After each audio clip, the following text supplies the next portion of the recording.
A judge releases the man accused of threatening to kill the governor.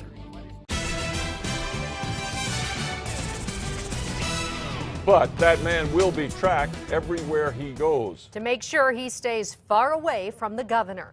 News 13's Crystal Gutierrez is live in Santa Fe with the story. Now, Jessica, the state asks that Sanchez only be allowed out of jail if he's wearing an ankle bracelet, a monitoring device. But the state made it clear it won't be only probation and parole officers that will be keeping track of him. And the governor's security is taking the threats made by the defendant very seriously.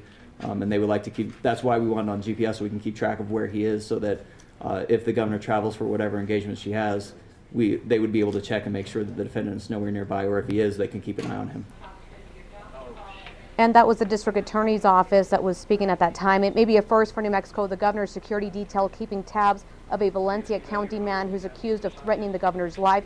Police say James Sanchez made those threats in phone messages to the governor's office. Today he was arraigned in district court on 5 misdemeanors. The judge is allowing him to be released on $5,000 bond, but with strict conditions of release. For example, the judge told him he cannot use a phone unless it's an emergency. The judge also sided with the state and ordered that Sanchez not be allowed to visit Santa Fe while the case is pending. All of this because Sanchez says he did not get help from the livestock board on roaming cows in Valencia County. Then he claimed that the governor ignored his cries too. Sanchez has claimed at this time during the entire case that he did not threaten the governor's life. He threatened her politically. Now, he had already been given a chance to be released from jail when the case was in magistrate court. However, he violated his conditions of release. At that time, police say that he phoned the governor's office again, making more threats. He was then thrown back in jail. The bond was increased to $100,000 until today. Back to you.